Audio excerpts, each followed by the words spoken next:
Ta janë mësuar, do të jetojnë në këto kushte dhe fakti që po arrin në i mbjetoj destabilizimeve të para, pra u vran strategjinë e dekapitimit, u vran një numër i madh leadershipi, përsëri ata nuk pësuan gjë. Kjo që pra ekziston rreziku që Irani të vjet me shpatlla pasmurit me shumë vështirësi. Kjo do të thotë që mund të zgjasë edhe në rast se do të kalojnë vite, mund të kemi një ndrim të presidentëve, cila do të jetë çasti amerikane në momentin që supozojmë do të jetë Trumpi.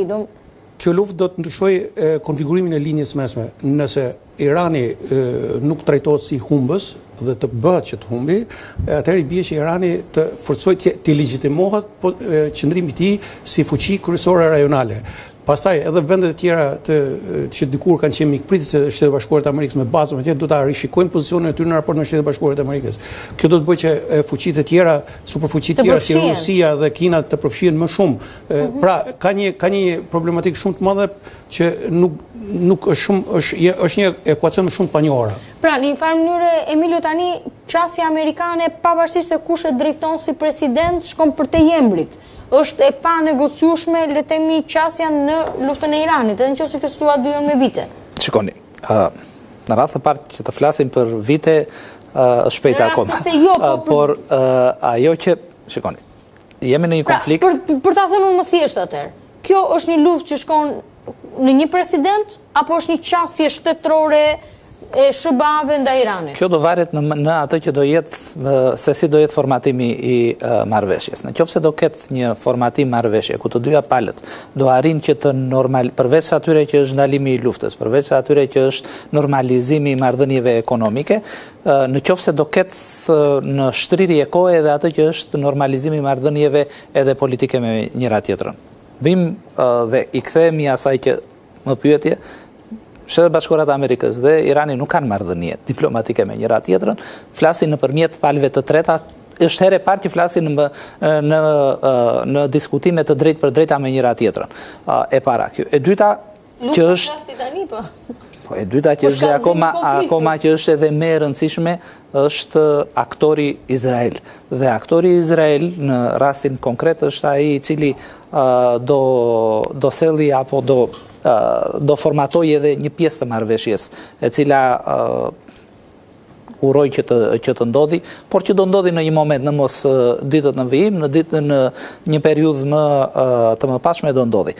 Çështja është që, siç ju thash edhe më përpara, çfarë do ketë dhe çfarë do shtrohet në tavolinën e bisedimeve. Do jetë një marrëveshje e cila do shkojë në ato që janë përmbushje e kushteve amerikane, që janë armët bërthamore në radhë të parë, që është administrimi dhe do thosh janë më shumë në radhë të parë është administrimi i Ormuzit dhe pastaj armët bërthamore dhe akoma më tej sigurisht dhe momenti që tashmë u vërtetua në mënyrë katërcipërisht do thoshja unë që një mbyllje e Ormuzit ndikon në të gjithë botën dhe jo vetëm në një rajon, shohim që do jetë pjesë ose patjetër do gjendet një modus operandi ku, siç thanë edhe kolegët, do jenë europianët të cilët do futen në pjesën e administrimit, do jenë amerikanët, do krijohet një bord administrimi, do shihet se si do ketë një mënyrë të përbashkët të administrimit,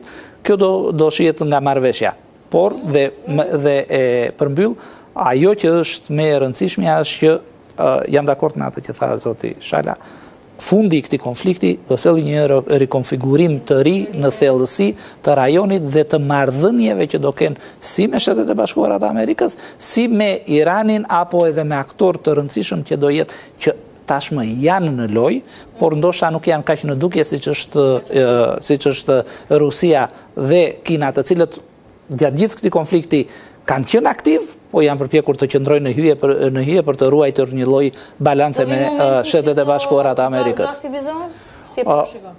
Uroj mos të aktivizohen për të çuar në një përshkallëzim akoma më të madh. Por të jenë në një ndikim pikërisht, siç e tha edhe Goni, për shembull për Kina ka ndikuar në atë që është përfshirja edhe e Islamabadit zyrtar për të çuar në një marrëveshje. Përveç edhe se shihet si një nga aleatët, do thosh janë tradicional, si dhe të vetë Iranit, ashtu edhe të Shteteve të Bashkuara nga ana tjetër. Inteligjencë janë përfshi. Edhe Rusia dhe Kina. Patjetër, në informacionet që i kanë dhënë Iranit. Si shpjegohet që u rrit saktësia e goditjes me raketa nga ana e Iranit, vetëm nga dhënat sakta të inteligjencë, të cilën iranianët nuk i kanë patur. I kanë furnizuar. Absolutisht po. Kanë mbajtur krah. Rusët dhe kinezët. Geron, pra shkaku i luftës duket Hormuzi. Besoj Hormuzi ka qenë aty vazhdimisht, sepse ndoshta ndonjëherë duket sikur ishte ajo shkaku. Jo, në rastin e ngushticës ngushtica e Hormuzit ka qenë aty dhe Irani ishte jashtëzakonisht i vetëdijshëm për vlerën dhe për rëndësinë gjeostrategjike dhe gjeoekonomike që ka ngushtica e Hormuzit për sa i përket.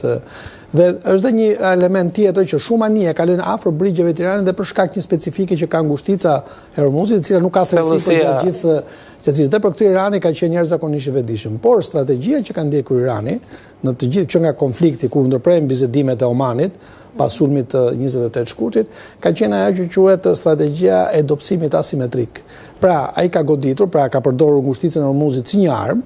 Pra, në këtë rast kemi një rikthim të asaj që quhet përdorimi i energjisë si armë në kushtet e luftës, dhe këto hym në kushtet e strategjisë së luftës asimetrike.